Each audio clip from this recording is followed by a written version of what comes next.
Nada, Marcos, cuéntame que tú vas a coordinar un poco la ponencia entre Sí, los bueno, tres. pues ¿De qué nos vais a queremos, hablar? ha- pues miren, queremos hacer una presentación de cómo entiende Progrentis o cómo entendemos desde Progrentis que debería de trabajarse todo el pensamiento que va relacionado con la resolución de problemas, siempre vinculando a las destrezas que son necesarias para ello.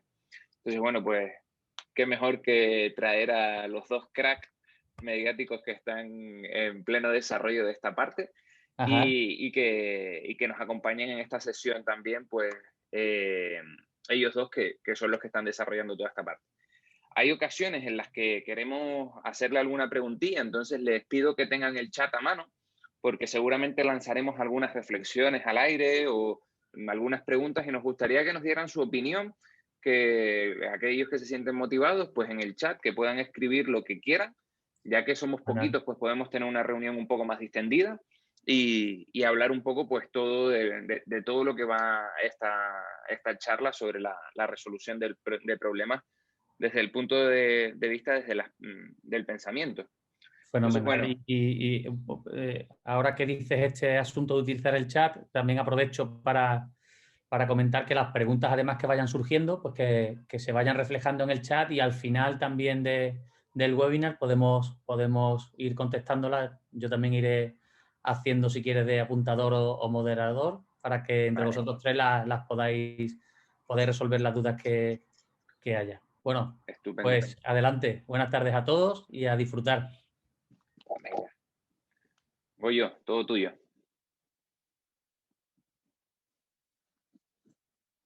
¿Tienes el micro desactivado o yo no te escucho? Espérate, yo le doy, no te preocupes, que porque creo que a él, a Jonás y a ti ya os he hecho como anfitrión, pero a Goyo se me ha pasado un segundito, que voy enseguida. Eh, y ahora ya creo que sí puede. eh, Perfecto, ahora sí. ahora sí. Ahora Buenas sí. tardes, ahora sí les puedo saludar con propiedad. Bueno, pues yo la verdad es que quiero empezar agradeciendo esta oportunidad de tener este momentito de comunicación con todos ustedes, de la mano de IEM y especialmente de la mano de Pedro. Y les quiero agradecer también a ustedes que dediquen este rato de la tarde pues a un tema como este, ¿no? O sea, esas destrezas de pensamiento relativas a la resolución de problemas y a las matemáticas, ¿no? Entonces yo creo que si vamos a empezar hablando de esto, lo ideal es que comencemos replanteándonos si realmente merece la pena, ¿no? Estamos invirtiendo toda nuestra tarde, realmente este tema es tan importante, ¿no? De las matemáticas se han dicho muchas cosas, muchísimas cosas. Ahí tenemos una frase de Einstein, ¿no? La matemática pura es, de alguna manera, la poesía del pensamiento lógico, ¿no? Parece tremendamente tentador, ¿no? Otros grandes genios como Euler, pues también nos decían que mejor nos fiábamos del cálculo que de nuestro propio raciocinio, ¿no? O sea, realmente le dan un valor extraordinario. Y ya no desde el punto de vista de la gente de ciencias, ¿no? Sino auténticos humanistas como René Descartes también ubicaban las matemáticas en un punto central. ¿Qué ocurre?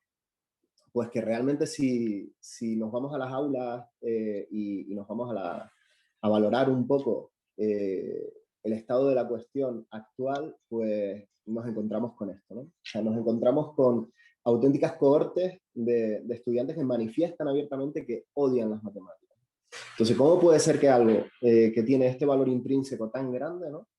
Pues tenga este tipo de valoración? La figura que nos trae la frase que encabeza este artículo no es una figura menor. Estamos hablando de Conrad Wolfram. Conrad Wolfram es el autor de un software que usan en todas las facultades matemáticas del mundo, que es matemática, se llama así el software, y también del Wolfram Alpha, ¿no? Y él dice que el 80% de lo que enseñamos en la asignatura de matemáticas no sirve para nada, ¿no? Podemos estar más de acuerdo o menos de acuerdo, pero ciertamente algún origen debe haber a este problema o a esa percepción que tienen los estudiantes actuales del ámbito de las matemáticas, ¿no? Y es que ciertamente en su último libro, Wolfram nos dice que él considera que de alguna manera hemos olvidado que las matemáticas siguen ahí, pero que también hay un elemento nuevo, que es el elemento computacional, que estamos dejando de lado muchas veces y que realmente en el ámbito de la matemática académica, pocas veces esas operaciones, esos castillos de fracciones, esos algoritmos aplicados a multiplicaciones infinitas, pues a lo mejor no tienen tanto sentido sin el uso y el concurso de algún recurso, como puede ser un ordenador o un elemento digital, ¿no? Si continuamos analizando esto, la siguiente idea que nos surge es, bueno, es posible que estemos ante otro de estos momentos en los que alguien decide que el problema son las matemáticas y es un momento puntual y detrás de esto pues, puede haber muchos intereses, ¿no? Hemos querido remontarnos algunos años atrás y además remontarnos a otra figura de referencia en el ámbito de las matemáticas y concretamente de la metodología de las matemáticas, de la enseñanza de las matemáticas, como es George Polya. Fíjense que el artículo es del 65 y ahí ya dice que las matemáticas siguen teniendo ese dudoso honor de ser una asignatura que de alguna manera a mucha gente le resulta odiosa, ¿no? Entonces, no parece que sea una cuestión puntual, no parece que sea tampoco una moda pasajera, parece que ciertamente sí puede haber un problema en torno a la manera en la que los estudiantes perciben la asignatura, ¿no? Una asignatura que, como vemos, pues tiene un valor increíble. Entonces, el siguiente punto que queríamos abordar también en esta pequeña introducción es ¿por qué alguien querría resolver problemas, ¿no? ¿Por qué queremos dedicar tiempo a esto? Y en esa reflexión, ese proceso reflexivo, ponerlo todo en duda, al final, realmente, si nos vamos al diccionario de la Real Academia, nos encontramos con que el problema en sí, o la capacidad para resolver problemas, está en la propia definición de lo que es la inteligencia, ¿no? La inteligencia es nuestra capacidad para enfrentarnos a esas situaciones desafiantes, ¿no? En el ámbito más relativo a la docencia, lo que nos encontramos es que realmente el único punto que sin duda va a tener aplicación en la vida de cualquiera de nuestros estudiantes, en la vida futura, seguro va a ser la resolución de problemas. Constantemente en la vida cotidiana de cualquier adolescente, joven, adulto, estamos resolviendo situaciones problemáticas que requieren el concurso de ciertas destrezas relativas a la matemática o a la lógica, ¿no? Y por último, también creemos que abordar este proceso de resolución de problemas desarrolla una serie de hábitos que en esa necesidad constante que tenemos de resolver problemas podemos extrapolar a múltiples situaciones y que van a hacer que nuestra manera de razonar y nuestra manera de afrontar lo inesperado, pues tenga una estructura que nos lleve, si no siempre a la mejor solución, sí siempre a una buena solución. Entonces, sobre todo este castillo de razonamientos comenzó nuestro proyecto y ahora le voy a ceder la palabra a mi compañero Jonay para que abordemos de una manera un poquito más técnica cuáles son las dificultades alrededor de este ámbito de la matemática. Jonay. Hola, gracias Goyo, gracias a todos por estar aquí. Bueno, la estructura que voy a plantearles a ustedes sería en primer lugar, ¿qué hace difícil un problema? Vamos a ver qué dificultades tenemos a la hora de afrontar un problema. Pasaremos luego a ver distintas tipologías de problemas y cómo influyen estas dificultades en ellos, para terminar dando algunas posibles opciones que puedan facilitarnos como profesores el trabajo de los problemas en el aula. Las dificultades de un problema. La principal que se ve a primera vista y que asusta a muchos de nuestros estudiantes es la longitud del enunciado. Cuando ellos ven un enunciado largo, generalmente lo asocian o bien a una gran cantidad de datos o bien a una gran cantidad de operaciones. Y eso les lleva a generar un costo cognitivo, un esfuerzo por entenderlo bastante más grande de lo normal. Este sería uno de los primeros factores que generarían la dificultad de los problemas. Si bien, todo hay que decirlo y hablaremos de ello más adelante, si ese contenido extra, si esa longitud extra del problema está relacionado con aportes en referencia a la información matemática, cómo se relacionan los datos, o aportes en relación a la información situacional, a los personajes, a los intereses, las motivaciones, las causas del problema, eso sería una forma de ayuda. Eso lo veremos más adelante, pero la mayoría de los problemas no se trabajan generalmente de esta forma. Otra de las dificultades generalmente es el número de operaciones implicadas. Los que somos profesores habremos visto que muchas veces la resolución de un problema pasa por ser una lotería de operaciones que van surgiendo sin ningún sentido, esperando llegar a un resultado correcto. Cuanto más operaciones, más posibilidad de cometer error mirándolo desde este punto de vista. Después también la presencia de distractores, el tener que determinar si un dato es relevante para la solución de un problema o no, generalmente genera un gasto cognitivo, genera un esfuerzo mental que el alumnado no suele estar dispuesto a a dar.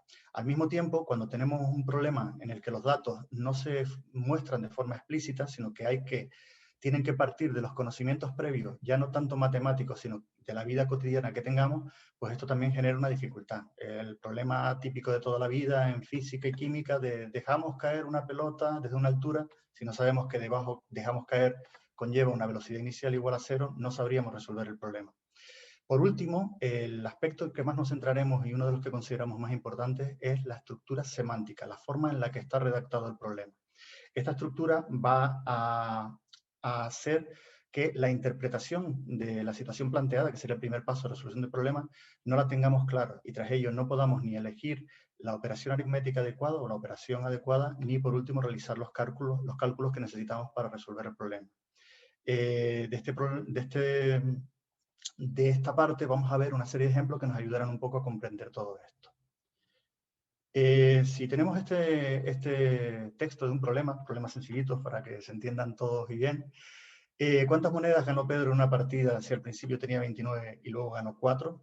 Este problema se lo podríamos poner a una persona de segundo de primaria, primero de primaria, e incluso por conteo podría determinar el resultado. Podría decir 29, 30, 31, 32, 33, y con ello tendría ya el resultado correcto. Sin embargo, si lo planteamos desde otra forma, ¿cuántas monedas ganó Pedro en una partida si al principio tenía 4 y luego ganó 29? El conteo ya no nos funciona, ya no vamos a estar poniendo 5, 6, 7, 8, hasta llegar a 29. Nosotros, que somos adultos y tenemos ya el algoritmo de la suma clara y tenemos clara una propiedad que es la propiedad conmutativa, sabemos que es lo mismo 4 más 29 que 29 más 4. Luego, es importante los conocimientos previos que tengamos de matemáticas para poder resolver un problema de forma efectiva. Espero que con este ejemplo quede más o menos claro que tenemos que tener esos conocimientos matemáticos previos a la hora de enfrentarnos a la resolución del problema. Y ojo, para los más pequeños, esos conocimientos suponen un gasto, suponen un esfuerzo que hace que muchas veces les hagan no enfrentarse de forma satisfactoria a los problemas. Vamos a ir un poco más allá. Vamos a ver otro problema. Juan tiene 15 caramelos y tiene 12 más que Pablo. ¿Cuántos caramelos tiene Pablo? Este problema ya tenemos que parar un poquitito, volverlo a leer y realizarlo. Es muy sencillo, pero tiene un pequeño matiz. Estamos ahí con un más que nos induce a pensar que la solución del problema vendría dado por una suma, y sin embargo la solución al problema, si lo leemos de esta otra forma, nos queda claro que no es una suma, que es una resta. Los dos problemas están enunciados de forma diferente, pero representan lo mismo. Entonces, queda claro que la forma de enunciar un problema le añade o le resta un grado de dificultad a la comprensión del mismo y, por lo tanto, a la solución del también. La redacción de los enunciados de los problemas tiene una edad concreta en la que pueda ser o pueda generar una dificultad para la comprensión de los mismos. Pues nos podríamos hacer tranquilamente esa pregunta.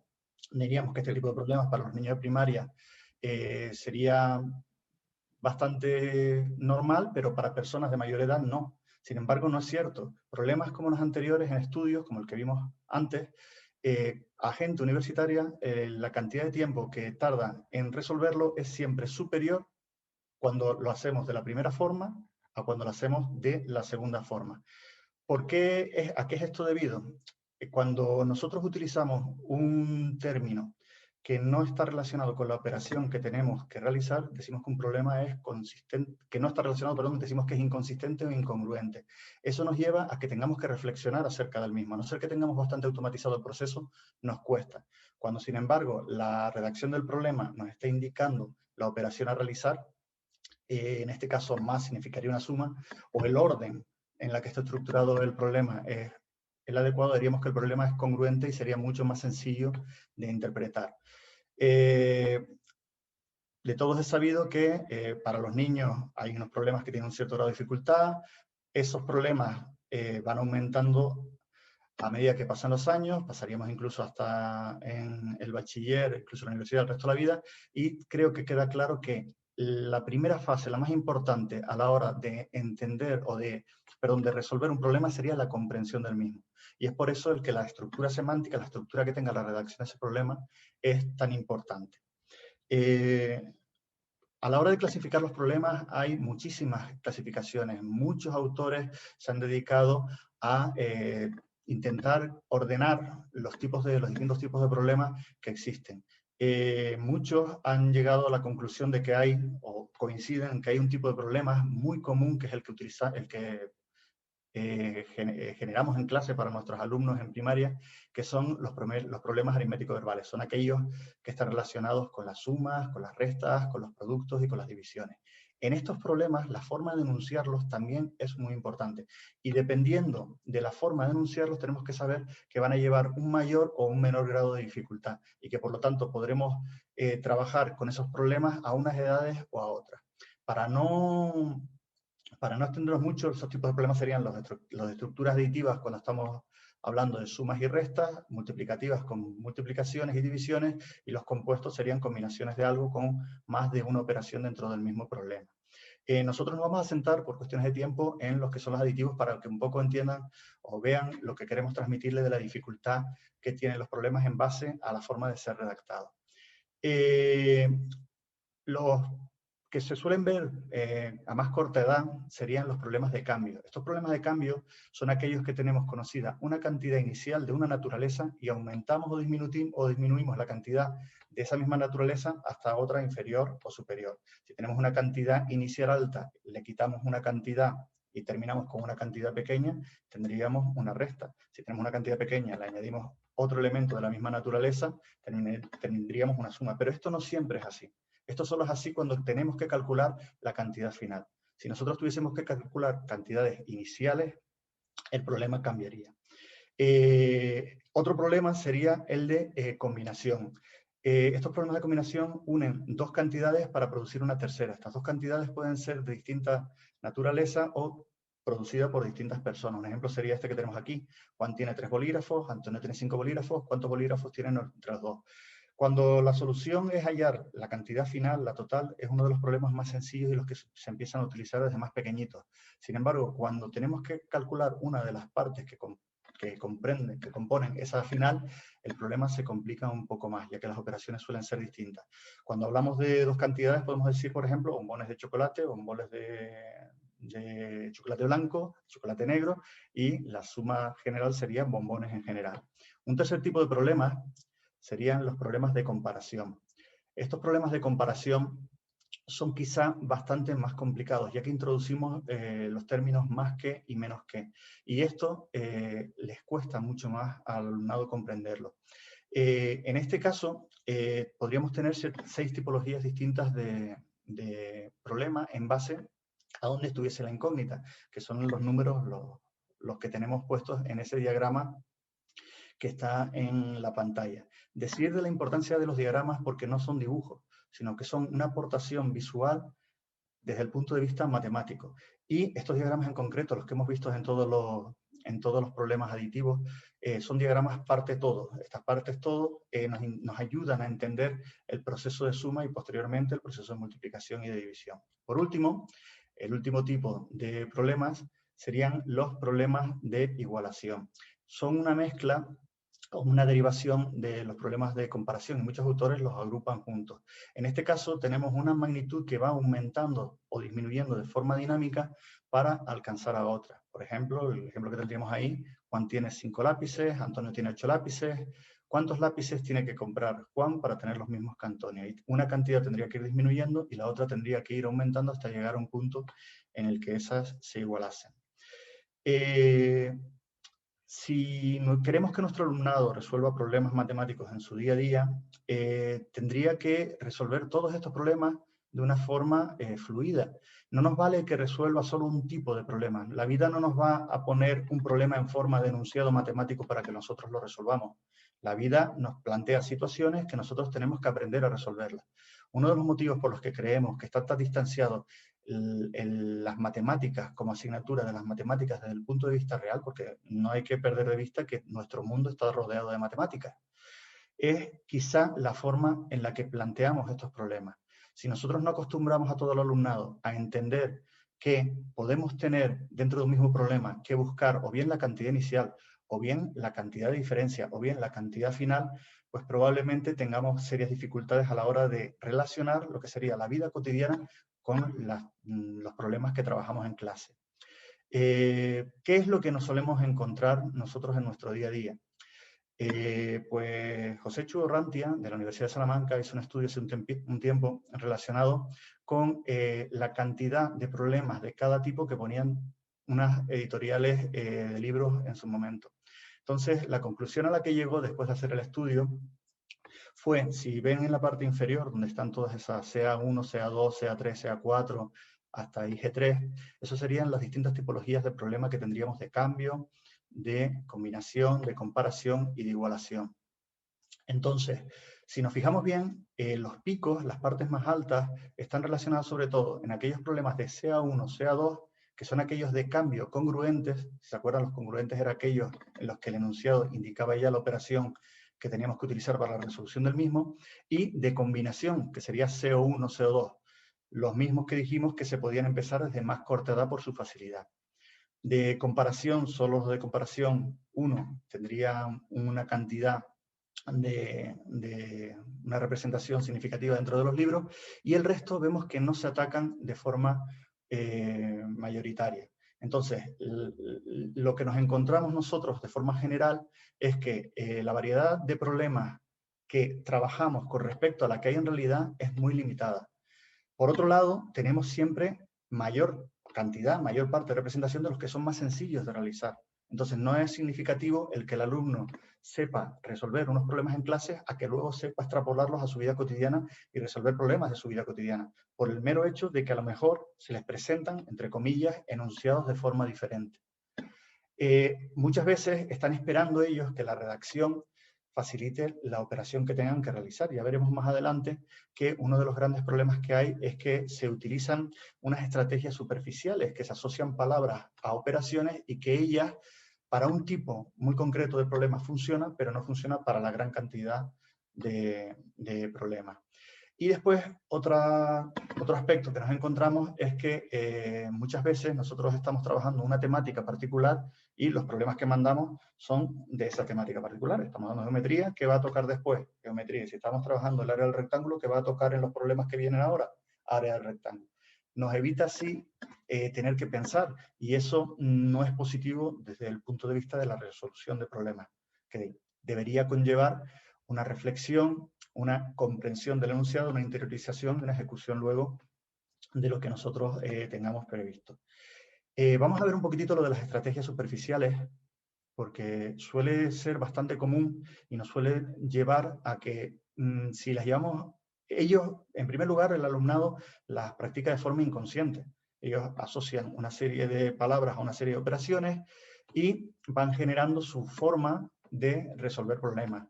El que juntos, ganar o comprar significa sumar, menos que perder, vender significa restar. Esto funcionaría muy bien con problemas congruentes, con aquellos problemas en los que el más significa más y el menos significa menos. Pero como vimos en el ejemplo de antes, en el de Juan, el que tenía 12 caramelos y tiene 12 más que Pablo, ese más ya no significa sumar, significa restar. Para ese tipo de problemas, esta estrategia no serviría. Y como hemos visto, hay muchos tipos de problemas distintos para los cuales no serviría este tipo de estrategia. Otra estrategia superficial vendría dada por guiarse por el tamaño de los números. Ellos están acostumbrados a que en función de la diferencia de números, pues bien, podemos tener una suma, una resta, una división. En el ejemplo anterior, lo que hubiesen ellos intentado hacer, aparte de por el más, por la similitud de números, sería realizar una suma y hubiesen tenido mal el problema. En el primer ejemplo que les puse, en el de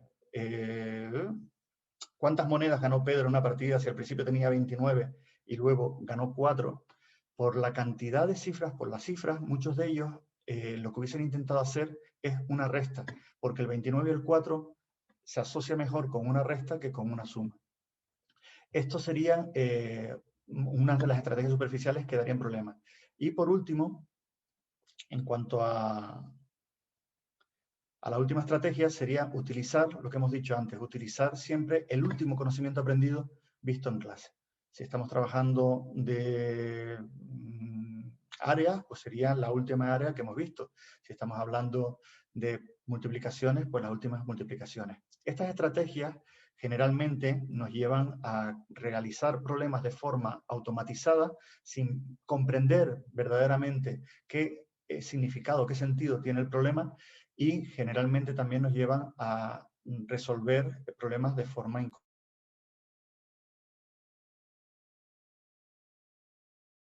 Perdón, si nosotros vemos que la mayoría de los problemas a los que nos enfrentamos se solucionan empleando este tipo de estrategias, pues no avanzaremos en la resolución de problemas. ¿Por qué sucede esto? Pues hay una serie de factores que provocan el uso de estas estrategias. En primer lugar, el más importante... Jonay, ¿qué te parece si le pedimos a los participantes que ellos pongan en el chat qué factores provocan el uso de estas estrategias? Estrategias. Vale, venga, a ver si alguien se anima. A ver si alguien se anima a que en el chat nos coloquen pues qué factores provocan el uso de estas estrategias dentro del aula de matemáticas. A ver si alguno está por ahí y quiere participar.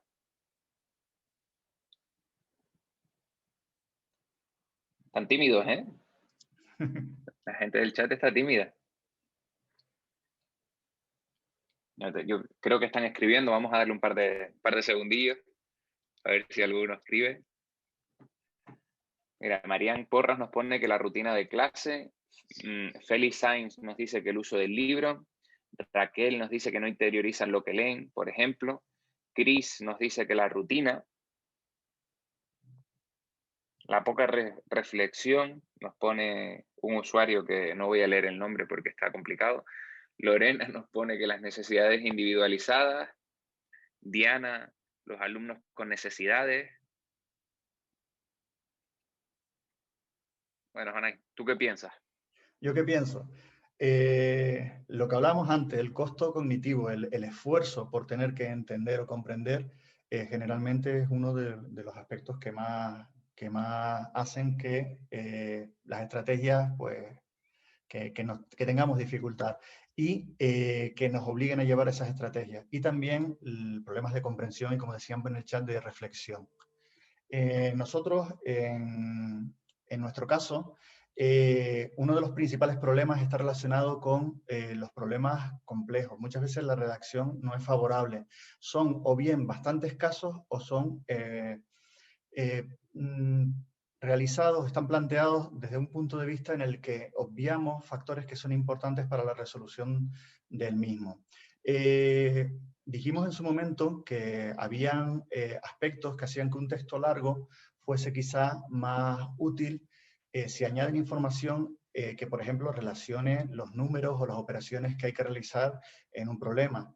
También en relación a la cantidad de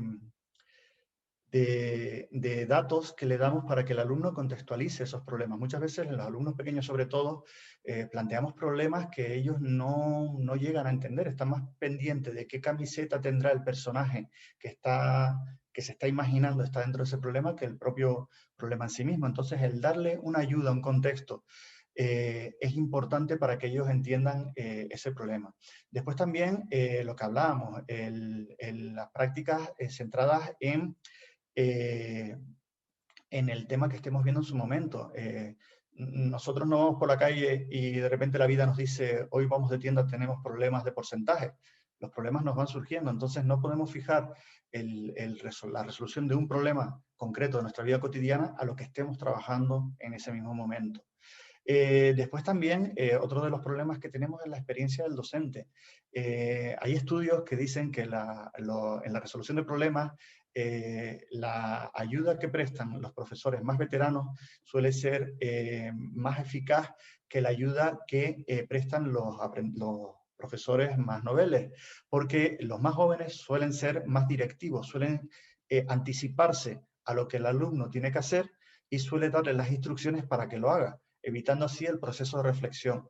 Suele decirse que, o los estudios estos dicen que los profesores con más experiencia lo que intentan es adaptarse primero a las particularidades del alumno que tiene delante y a partir de ahí intentar llevarle a la comprensión del problema como punto más importante. Lo que hemos hablado desde el principio de este bloque, la importancia de la comprensión del problema. Y después los materiales didácticos a utilizar, que muchas veces nos llevan a repetir el mismo tipo de problemas. Entonces, ¿qué queremos nosotros con la resolución de problemas? Queremos que la resolución de problemas, como la metáfora que tenemos aquí, sea ese gran perro fiel acompañante durante toda nuestra vida, que nos ayude cuando lo necesitamos y que nos permita que en todo momento podamos tirar de esa capacidad para situaciones de nuestra vida cotidiana, o queremos que sea algo relacionado con las clases de matemáticas, que solo se trabaja en las clases de matemáticas y que luego no puedo extrapolar a mi vida cotidiana. Pues eso un poco depende de nosotros. Comentan por aquí, y es muy importante, comentan por el chat en relación a lo que son los dibujos. Si nosotros presentamos esos dibujos desde un punto de vista matemático, en forma de diagramas, muchas veces nos ayuda mucho más a comprender el problema, porque un diagrama estructura qué tipo de operación, o nos da idea de qué tipo de operación luego podemos utilizar para resolver el problema. Entonces, la existencia de dibujos, siempre y cuando estén relacionados desde el punto de vista matemático, son importantes. Los otros tipos de dibujos que son situacionales nos ayudan a entender un poco el contexto del problema, pero muchas veces no tienen impacto en la resolución del mismo. En cuanto a lo que planteamos, posibles opciones que podemos hacer, pues primero la contextualización de los problemas, que Juan, que Pedro, que Rubén vayan a comprar, pues no sé, yo siempre pongo el ejemplo de las golondrinas. Yo en su momento, decir que somos de Tenerife, en su momento los problemas que leía de chiquitito siempre habían golondrinas de por medio, y yo la primera vez que vi una golondrina fue con 20 y pico años. Entonces, no es algo que estuviese dentro de mi contexto. Me costaba entenderlo. Entonces, uno de los aspectos que más ayudan a la hora de enunciar problemas es la personalización. Si nosotros podemos incluso enunciar problemas con el nombre de los compañeros de la clase, con situaciones de la vida cotidiana del alumnado, pues ayudaría mucho. Después, otro aspecto que ayuda bastante es la reescritura, el parafraseo, lo que se llamaría técnicamente la estructuración lingüística. Cuando un problema de una forma concreta no es entendido por el alumno, nosotros como profesores podemos ayudarlo cambiándole la redacción del mismo. Si se acuerdan de los problemas que vimos antes de ejemplo, dos problemas significaban exactamente lo mismo. Uno estaba expresado de una forma incongruente, que costaba más entenderlo, y otro de otra forma congruente, que ayudaba más. Entonces, el que nosotros reescribamos el problema, aportándole información desde el punto de vista matemático que relacione los datos, si es necesario, a la hora de ayudar al alumnado a la resolución del mismo en clase, si podemos contextualizarlo, si podemos ponerle pues, información acerca de los personajes, de los motivos que llevan al personaje a la solución de ese problema, las acciones que va a realizar, todo eso podría ayudar bastante. La realización de diagramas, lo que decíamos antes, un diagrama matemático que ayude a interpretar qué operaciones vamos a tener que realizar. Y después, otra cosa que nosotros creemos que es muy importante es que cada problema, aunque sea distinto, tengamos siempre una forma de enfrentarnos a él predeterminada. O sea, que no nos enfrentemos a cualquier tipo de problemas un poco a ciegas, sino que tengamos una estructura, una serie de procesos, unos pasos a seguir que sea lo suficiente ambivalente para cubrir distintos tipos de problemas, pero que nos ayude a tener una secuencia ordenada de pasos para resolver el problema. Y de eso es de lo que nos va a hablar Marcos ahora. Exactamente. Gracias, Onay. Pues bueno, aquí pues se estarán preguntando, bueno, ¿y cómo soluciono esto? ¿De qué manera podemos trabajar todo esto en el aula sin que para mí sea un gran comedero de cabeza? ¿O cómo puedo implementar todo esto sin tener que ponerme a buscar información? Tenemos la respuesta, profes, tenemos la respuesta, que es la solución que les venimos a plantear, sinceramente. ¿Por qué? Porque, como ven, pues hemos analizado toda la parte que nos acaban de introducir Goyo y Jonay, y hemos desarrollado una solución que trabaja en esto, en la resolución de problemas, ¿vale? Entonces, hemos tenido varias fuentes de inspiración. La primera fuente de inspiración es el anclaje curricular, es nuestro currículum, ¿vale? A partir de aquí es de donde hemos tomado todas nuestras decisiones y hemos visto que el currículum pues tiene diferentes objetivos de aprendizaje o criterios en el que pues se dividen en 5 grandes bloques, ¿verdad? Hay un primer bloque de procesos y métodos y actitudes, hay otro de números, medidas, geometría y estadística y probabilidad, y dentro de ahí están pues todos los criterios de evaluación. Esto por un lado es es nuestra primera fuente de inspiración, porque es donde nos tenemos que agarrar para poder desarrollar la solución. Y además nos hemos ido a buscar qué es lo que dice PISA, lo que dice la OCDE sobre todo esto. Y entonces, bueno, pues ellos lo que hacen es que categorizan el contenido matemático en 4 grandes bloques: en la cantidad, los cambios y relaciones, el espacio y la forma, y la incertidumbre y los datos. Si nosotros hacemos una relación, pues casi que nos sale una relación 1-1, casi, con nuestros bloques que tenemos dentro de nuestro currículum. Pero ¿qué pasa? Que PISA se deja atrás, no se deja atrás, sino lo hace de forma transversal todo lo que tiene que ver con los problemas. O sea, va dentro del trabajo de cada una de las categorías del contenido matemático, va inmerso todo lo que tiene que ver con la resolución de problemas que estaría en nuestro bloque 1 del currículum español. ¿Vale? Entonces, estas han sido nuestras 2 grandes fuentes de inspiración, además sumándole pues las categorías del contenido matemático siempre contextualizado. Es decir, ya hablábamos antes, Onay lo ha repetido varias veces en todo lo que llevo hablando, que es la contextualización del problema. Es necesario contextualizar cuando los alumnos resuelven un problema. Y lo vamos a hacer en torno a 4 aspectos, que es el aspecto personal del estudiante, el aspecto social, el aspecto profesional y el aspecto científico. Puede ser que en algunas edades, sobre todo en las edades más pequeñas, alguna de estas contextualizaciones, pues se vea que no es necesario trabajarla, o que se puede juntar mucho a otras. A lo mejor el aspecto profesional en alumnos de 6, 7, 8 añitos, pues todavía le queda muy grande, pero se puede ir supliendo pues con el de la escuela. El científico puede ser el de la escuela, por ejemplo. Entonces ahí tenemos que ir jugando mucho con esa contextualización. Y es necesario, como decía Jonay, que se contextualice. Entonces esas van a ser nuestras fuentes de inspiración, ¿vale? Una vez que ya tenemos clara cuáles son nuestras fuentes de inspiración, tenemos que tener en cuenta pues qué es un problema y qué es un ejercicio. Ya hemos dado muchas pinceladas a lo largo del tiempillo que llevan hablando hoy y Jonay, pero es verdad que un problema tiene que generar conocimiento. Tiene que ser evidente, o sea, no tiene que ser evidente el camino a seguir, es decir, tiene que costar resolverlo. El alumno tiene que hacer un proceso de reflexión en el que tenga que desarrollar unas habilidades o tenga que usar esas habilidades de pensamiento para ver cuál es el camino correcto a seguir. No el único camino, porque seguramente pues tendrán que tener varios. Los problemas normalmente tienen varios medios para ser resueltos. Entonces, pues tienen que tener claro que tienen que pensar en una estructura para poder resolver el problema. Además, estos problemas deben de apelar a conocimientos de otras áreas, no solamente del ámbito matemático, sino que también tiene que estar relacionado con otras áreas.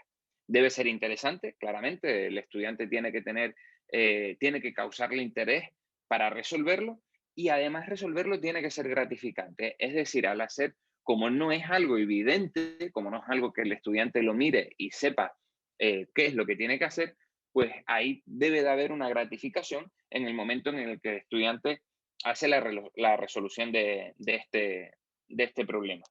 Y un ejercicio es algo en el que, bueno, pues vamos a aplicar un algoritmo directamente. Se puede saber a priori si se va a poder resolver o no. Es decir, pues cuando el estudiante lo lee, pues ya puede obtener información si va a tener una solución o no de forma priorística. Los algoritmos resuelven grupos de problemas. ¿Esto qué quiere decir? Que cuando nosotros realizamos diferentes tipos de ejercicios, los alumnos van a aplicar esta forma de resolver esos ejercicios y van a resolver un conjunto grande de problemas. Entonces, por eso, pues, se trabajan en clase también para poder resolver esos problemas, pero no son un problema. Estamos haciendo un ejercicio que nos va a ayudar más tarde en la consecución de la resolución del problema. Y bueno, pues en los ejercicios, pues normalmente damos una respuesta antes de que exista una pregunta. Incluso seguramente en los ejercicios, pues en muchas ocasiones no vamos a tener una pregunta que resolver, sino simplemente pues es el mero hecho de ir trabajando e ir enseñando esa parte algorítmica. El método de resolución de problemas, como decía Jonay, pues es muy importante los diagramas, y esto es un diagrama, ¿vale? Es un diagrama en el que, bueno, pues en ese método de resolución de problemas nosotros tenemos una situación problemática, ¿vale? Esa situación problemática, para poder ser resuelta, nos tenemos que introducir en el círculo que vemos en la derecha, ¿vale? Ese método está compuesto por 4 pasos fundamentales, ¿bien? Tenemos primero una comprensión de la situación, luego habrá que pensar una estrategia a seguir. Cuando yo ya comprendo lo que está pasando en esa situación problemática, voy a tener que pensar qué estrategia quiero seguir para resolver el problema. Una vez que ya sé cuál va a ser mi estrategia, pues empiezo a llevar a cabo esa estrategia y luego voy a llevar a cabo pues una obtención de resultados y su comprensión.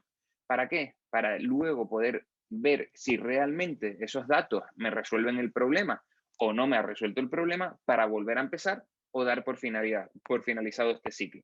Vamos a analizar cada uno de estos, cada una de estas partes, y ver cómo lo vamos a trabajar desde nuestra solución, desde ProGrenti. Bueno, pues como les decía, la primera parte es la comprensión de la situación, y ahí para esta fase de la comprensión de la situación vamos a necesitar unas destrezas lingüísticas, ¿verdad?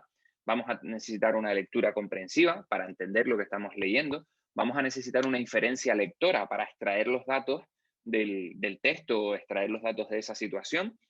Vamos a tener que hacer una reorganización mental de la información, porque puede ser, como decía Jonay, que estemos ante un texto bastante grande y necesitemos pues reorganizar toda la información que nos está dando el problema, y luego vamos a empezar a crear un modelo mental sobre lo que queremos hacer. Eso son destrezas lingüísticas. Aquí no nos hemos metido todavía en las destrezas matemáticas, pero sí es verdad que vamos a necesitar unas destrezas matemáticas, como puede ser reconocer los datos del problema, reconocer qué datos me está dando el problema y cuáles son los que voy a tener que usar para resolver mi problema. Voy a tener que reconocer cuál es el objetivo del problema, qué me están preguntando, a qué pregunta le tengo que dar respuesta. Además, tengo que definir relaciones, ¿vale? Porque a lo mejor todos los datos no están implícitos en el problema, sino que me están dando relaciones internas dentro del problema, y además podría elegir un diagrama para poder solucionar esta situación. Bien, estas son destrezas matemáticas y lingüísticas que nosotros trabajamos desde dentro de la solución. ¿De qué manera? Pues bueno, aquí tenemos, por ejemplo, las situaciones problemáticas que les planteamos a los estudiantes, en el que vamos a realizar un entrenamiento en estas destrezas por partes. Es decir, el alumno no se enfrenta a un problema completo, sino que lo que hacemos es lo dividimos en diferentes partes y ahí entrenamos las destrezas que son propias de cada una de las partes. En este caso, pues haríamos el primer proceso, que es de comprensión. Podríamos trabajar con el problema de mentor, ya que lo tenemos tan grande. El mentor es para los alumnos de 10 a 12 años. Luego tendríamos el ABC, que es para los alumnos de 7 a 9 años, y el élite para los alumnos de 13 a 15. En un problema de mentor, de alumnos de 10 a 12 años, pues se van a enfrentar a problemas del tipo que está en la pantalla. Te quedan $20 o 20 euros y te encuentras en un centro comercial. El autobús de vuelta a casa cuesta 2,50 €, y has visto una camiseta que cuesta 20 euros y está rebajada un 20%.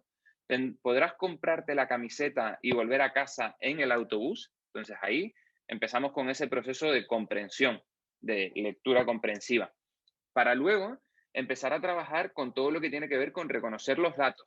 ¿Qué datos me está dando el problema? ¿Cuáles tengo que usar y cuáles no tengo que usar? A lo mejor tengo distractores dentro del problema. Entonces, son datos que no voy a usar. Entonces, aquí, pues el alumno tendría que seleccionar cuáles son los datos que van a usar, ¿vale? Entonces, ahí esta es la primera estrategia que tenemos que trabajar. Luego vamos a reconocer los objetivos de los problemas. Fíjense que aquí, pues, tenemos en el de mentor, pues, el objetivo del problema. Van a haber diferentes opciones, como puede ser calcular el precio de la camisa, comprobar que el precio de la camisa con descuento y el precio del billete es menor que 20 euros, calcular el precio con descuento del billete, y comprobar el precio de la camiseta y el precio del billete es menor que 20 euros. Entonces aquí les damos diferentes opciones en las que él realmente tiene que hacer una lectura comprensiva, hacer inferencias sobre las preguntas que le está haciendo el texto y sobre los datos que le está dando el texto, para así poder ver cuál es realmente el objetivo del problema. ¿Bien? Y una vez que yo ya sé cuál es el objetivo de mi problema, tendré que definir las relaciones que existen entre los datos. Es decir, pues el precio de la camisa tiene que ser menor que 20 euros. ¿Por qué? Porque está rebajada un 20%. Y además, con 20 euros debo pagar la camiseta rebajada y el billete del autobús. Entonces ahí tengo que ver qué relaciones hay entre los datos que me están mostrando para poder trabajar con esta situación problemática. Y luego, pues podría utilizar diagramas. Nosotros vamos a entrenar al estudiante en usar estos diagramas, porque es importante que el estudiante pues tenga esa soltura a la hora de resolver problemas y esa soltura a la hora de utilizar diagramas. Después es verdad que cuando él ya tenga una soltura pues bastante grande, pues a lo mejor no le hace falta estar trabajando con diagramas, ¿vale? Entonces nosotros sí que lo vamos a trabajar y sí que le presentamos siempre un diagrama para que él ordene los datos que se están presentando. Fíjense cómo todo esto solamente es de la parte de comprensión de la situación.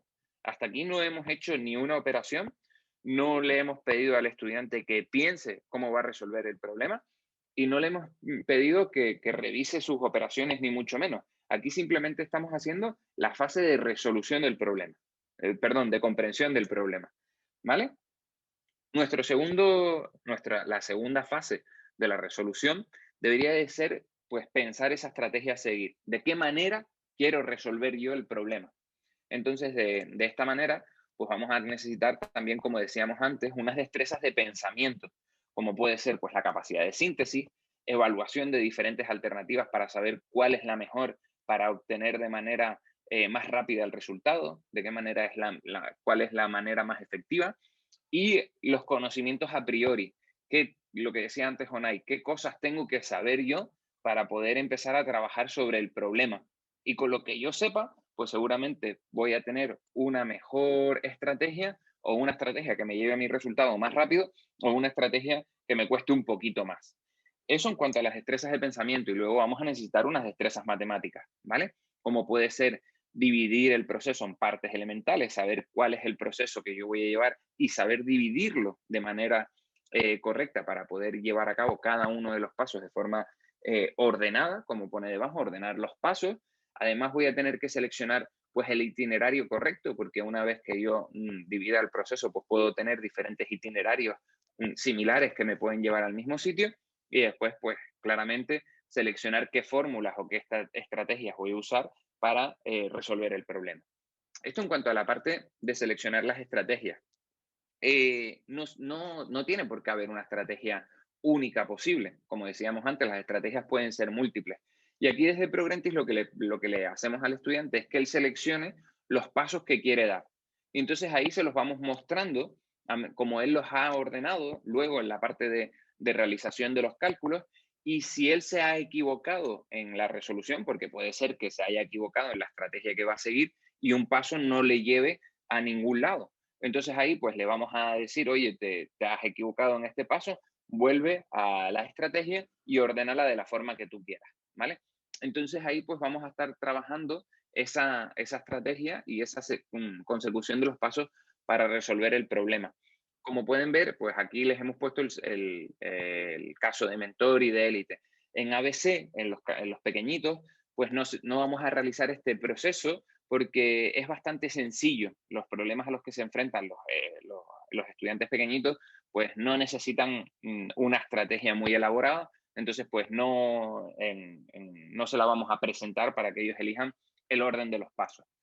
Bien, esto en cuanto a pensar a la estrategia. Y ahora nos vamos a la parte más matemática, por así decirlo, que es llevar a cabo la estrategia, es decir, hacer esas operaciones y llevar a cabo todo lo que nosotros hemos decidido que vamos a seguir en el paso anterior de elegir la estrategia. Aquí, en llevar a cabo la destreza, pues vamos a necesitar también pues, destrezas de pensamiento para integrar el nuevo conocimiento que vamos a necesitar para resolver ese problema. y el sentido crítico para saber si lo que estoy haciendo pues realmente tiene sentido o no tiene sentido, si esas operaciones que estoy haciendo pues tienen sentido o no tienen sentido. Y luego vamos a necesitar las destrezas matemáticas, como puede ser pues aplicar relaciones entre los números, las propiedades, la jerarquía de las operaciones, qué estrategias voy a usar, el cálculo mental, el cálculo numérico, y son todas destrezas que estamos trabajando desde Progrenti. Fíjense hasta aquí, ¿vale?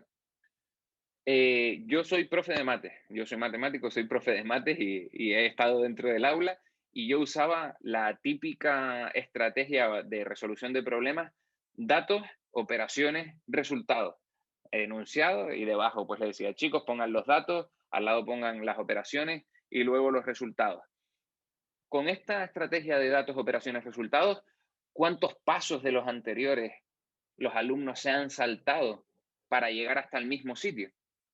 ¿Realmente los alumnos están haciendo un uso o estamos entrenando al alumno en esa parte de las destrezas de la resolución de problemas, o estamos haciendo como volviendo ejercicios a los problemas? Entonces, estas son cosas que me ha llevado a mí pues al cambio, a pensar en esa forma en la que tenemos que trabajar la resolución de problemas. Entonces, bueno, pues aquí en este caso, pues si hiciera falta una calculadora, pues se pone una calculadora. Si no hace falta calculadora, pues realmente no, el alumno no tiene por qué usarla. Entonces, pues aquí van a necesitar realizar los cálculos según los pasos que hayan determinado de ellos anteriormente en la realización de esa estrategia que iban a seguir. Entonces, aquí les mostraremos los pasos según ellos los han ordenado, como querían hacerlo. Entonces aquí pues el estudiante va a tener que realizar las diferentes operaciones o estrategias que ha elegido para luego obtener el resultado y pasar a su comprensión. Aquí lo que le planteamos al estudiante es que trabaje destrezas de pensamiento, como puede ser la autoevaluación de todo el proceso, la metacognición, que reflexione sobre su propio aprendizaje, y la capacidad crítica, que sea crítico con él mismo y que trabaje pues toda esa parte que tiene que ver con ser reflexivo. Y después las destrezas matemáticas, como puede ser la de comprobar la solución, analizar si hay alguna otra forma posible de resolverlo, y por último, pues claramente responder el problema. Tenemos que responderlo y darle una solución. Entonces aquí pues tenemos dos ejemplos en el que les presentamos todos los datos que él ha obtenido a lo largo de la resolución que ha llevado a cabo, y él tendrá que seleccionar si él cree que son correctos o no, y podrá volver hacia atrás para revisar esa parte del problema y saber si se ha equivocado o no, ¿vale? Y tendrá que resolver el problema, es decir, dar una respuesta correcta o la respuesta que él crea al problema, siempre pues desde los datos que ha obtenido. Todo esto va a ir acompañado siempre de una valoración del desempeño. Cada una de las fases, como dije antes, se van a trabajar por separado, y lo que vamos a ir obteniendo siempre es una valoración del desempeño, un feedback instantáneo, inmediato, en el que le estamos diciendo al alumno siempre pues cuánto ha desarrollado o cuánto ha mejorado según lo que ha ido contestando. Entonces aquí pues tenemos esa parte en el que el estudiante en todo momento sabe y obtiene feedback de todo lo que va haciendo.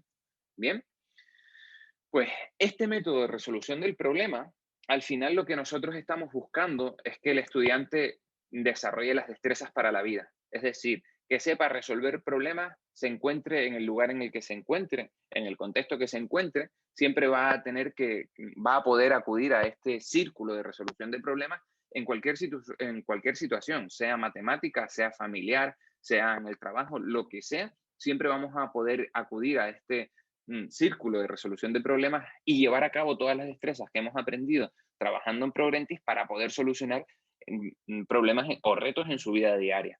Entonces, bueno, esa es toda la parte que tiene que ver con matemáticas, con la resolución de problemas. Y bueno, Goyo, ¿qué nos cuentas tú del pensamiento computacional?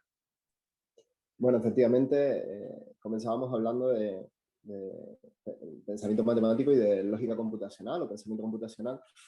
Y parece que no hemos ahondado para nada en este segundo, aunque, como veremos en las próximas diapositivas, llevamos hablando de esto todo el rato, ¿no?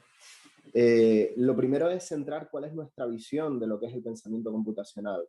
Realmente es un ámbito nuevo de desarrollo, relativamente nuevo, y hay muchos enfoques posibles. nosotros nos alineamos mucho con la visión que da una de las grandes figuras de la investigación en torno al pensamiento computacional, que es Janet Wing. La visión de Janet es que realmente lo que tiene sentido es que en ese proceso de desarrollo de habilidades relativas al pensamiento computacional llevemos a los estudiantes a adquirir la capacidad de resolver problemas como lo hacen, por ejemplo, los ingenieros, es decir, haciendo uso de los mecanismos de computación para resolver problemas del mundo real. De ahí que diga que llevamos todo el rato hablando de lo mismo realmente, ¿no? El pensamiento computacional para nosotros es una herramienta más al servicio de la resolución de problemas. Es más, si nos enfocamos en el momento que vivimos, realmente podríamos decir que nuestro siglo XXI está siendo el siglo de los algoritmos, ¿no? Hace nada era muy raro ver a alguien hablando con un auricular o hablándole a una pantallita, pero ahora mismo lo normal es que en casa incluso tengamos varios asistentes de voz que buscan por nosotros en Google. Por otro lado, estamos constantemente bombardeados por representaciones de datos que ya no son numéricas. O sea, tanto en cualquier noticiero, en cualquier telediario, en cualquier periódico, constantemente lo que estamos es viendo datos en formato gráfico y muchas veces incluso con gráficos interactivos, ¿no? Esto requiere de nosotros pues, que desarrollemos esa parte de las matemáticas que al final en el instituto nunca daba tiempo de ver, ¿no? Que era la parte de estadística, ¿no? La capacidad de inferir qué puede ocurrir en función de los datos que tengo en un momento también se está volviendo en este siglo una destreza realmente demandada, ¿no? Y por último, la otra cosa que está pasando es que ya no somos capaces de procesar toda la información que tenemos a nuestra disposición utilizando solamente un lápiz y un papel. Ahora mismo los volúmenes de información que tiene cualquiera de nuestros alumnos en su bolsillo en cualquier momento del día son inabarcables. Ahora mismo, si ellos quisieran integrar y utilizar esa información para generar nuevo conocimiento, no podrían hacerlo con las estrategias clásicas que todos conocemos. Entonces, la siguiente pregunta que yo les quería trasladar, a ver si también tengo suerte y alguien me contesta por el chat, es: ¿trabajan en pensamiento computacional en su escuela? Y si lo hacen, ¿cuál es el enfoque que siguen? Les dejo unos minutillos. Venga, a ver si se animan. Yo creo que sí. Antes se animaron bastante. Háganlo por mí, que después Marcos y Jonay dice que a mis preguntas nadie responde. Piensen.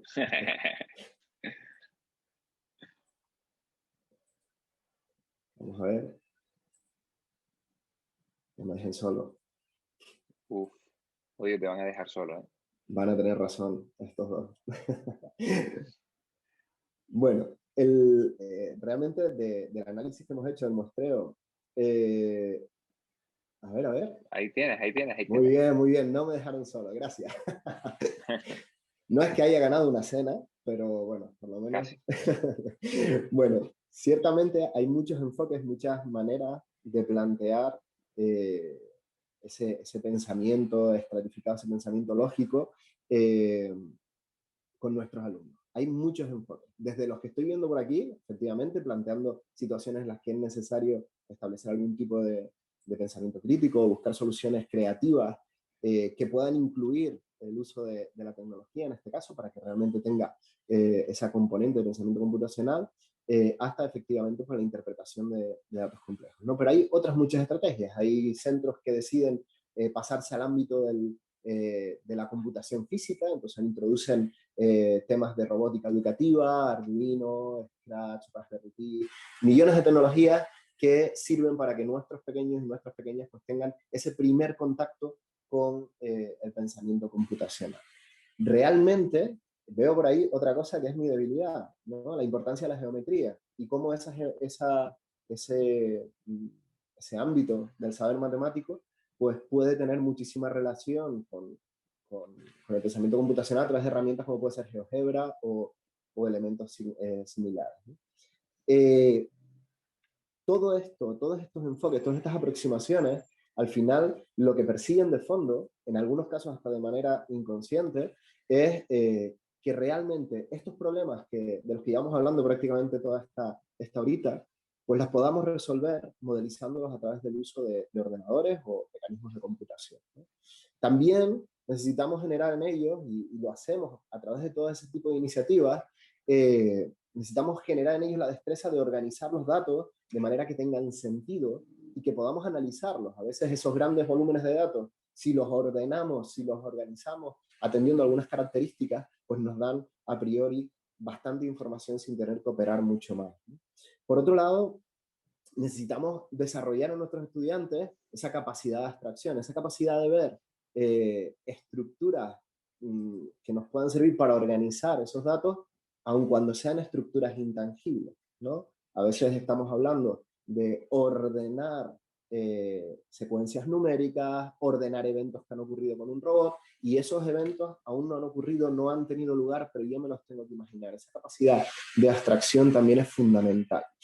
También necesitamos ser capaces de simplificar ese mundo que nos rodea y convertirlo en algo que pueda ser manejable, que pueda generar un modelo un poco más simple, pero que nos pueda llevar a inferir resultados de ese mundo real. Necesitamos desarrollar en ellos esa capacidad de automatización. ¿Por qué hago 100 veces esta operación si realmente, si diseño un pequeño programita, voy a poder automatizar eso y ir generando cada vez problemas con mayor nivel de complejidad, porque las otras pequeñas etapas ya las has resuelto, ya sabes hacerlo, ¿no? También el generar esa visión de que los problemas no siempre tienen una única solución y pueden tener muchos enfoques distintos que nos lleven a soluciones totalmente válidas, ¿no? Y por último, ser capaces de eliminar esa barrera de las matemáticas y ver que cualquier problema al final, o prácticamente cualquier problema, si somos teóricamente estrictos, prácticamente cualquier problema se puede modelar, se puede resolver haciendo uso, pues, de esas nuevas herramientas computacionales. Si se fijan en el diagrama que tenemos en la parte derecha de la pantalla, la manera de resolver problemas en nuestro proyecto de pensamiento computacional es exactamente igual que la que hemos aplicado en el proyecto de matemáticas, y no es casualidad, es totalmente deliberado. Nuestra visión es que al final de nuestro proceso de desarrollo de destreza, nuestros estudiantes tienen que disponer de la capacidad de enfrentarse a problemas matemáticos complejos, también haciendo uso de herramientas computacionales, ¿sí? Esa es nuestra visión. Para eso ¿cómo lo hacemos? ¿Cómo lo estructuramos? Pues lo que es evidente es que no podemos plantear determinado tipo de retos en determinados momentos del desarrollo de nuestros estudiantes. Tenemos que ser progresivos, pero a la vez creo que también de alguna manera somos poco exigentes cuando entramos en el ámbito de la implantación de mecanismos de desarrollo de pensamiento computacional en el aula. A veces infantilizamos, ¿no? A veces ponemos el listón más bajo de lo que podemos hacerlo, ¿no? Entonces, nosotros hemos decidido que en nuestro primer track, orientado a los primeros niveles de primaria, familiarizamos a los estudiantes con elementos básicos, con el concepto de sentencias de control, es decir, de pequeños programas que cuando se dan condiciones reaccionen y sean capaces de tomar caminos alternativos, ser capaces de utilizar bucles, es decir, esas secuencias repetitivas de pequeñas operaciones, de pequeños pasos, por ejemplo, en el caso de las primeras microtareas que tenemos en las que tienes que desplazar un personaje, que tienen que hacer elementos repetitivos, y también el uso de operaciones lógicas, ¿no? Esa capacidad de entender bien la conjunción, la disyunción, qué ocurre cuando decimos que no se da una condición. Todo eso lo trabajamos desde los primeros cursos de primaria. A continuación, en los siguientes cursos, vamos generando, con este proceso de andamiaje, nuevos bloques que vamos poniendo a disposición de nuestros pequeños, ¿no?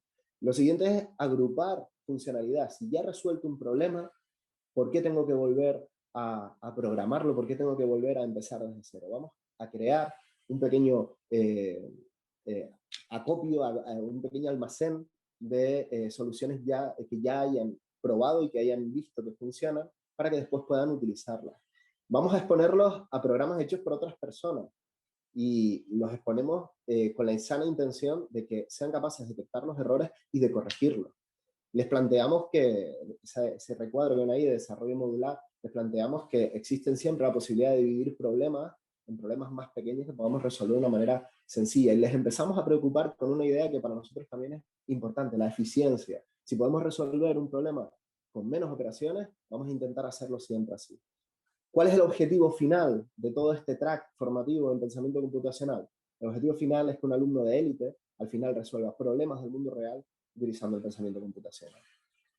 Generando este proceso de andamiaje, este proceso progresivo de desarrollo de destrezas, al final lo que pretendemos es que cuando un estudiante de nuestros últimos cursos de secundaria tenga un problema de estadística en el que ya no haya una tabla con 8 entradas, sino hay una tabla con 8000, ya tenga las destrezas, ya tenga las herramientas para enfrentarse a él y sacar conclusiones que realmente sean productivas.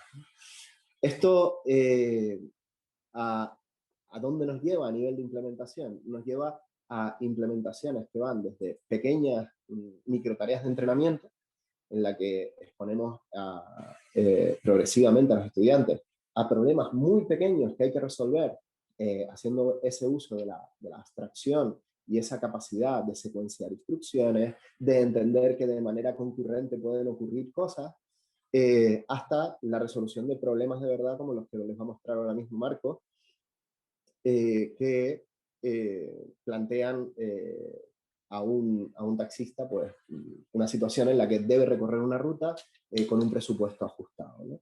Eso es una instancia de un problema que se conoce mucho en el ámbito de la ingeniería, que es el problema del viajante de comercio, y que se estudia en todas las facultades de ingeniería.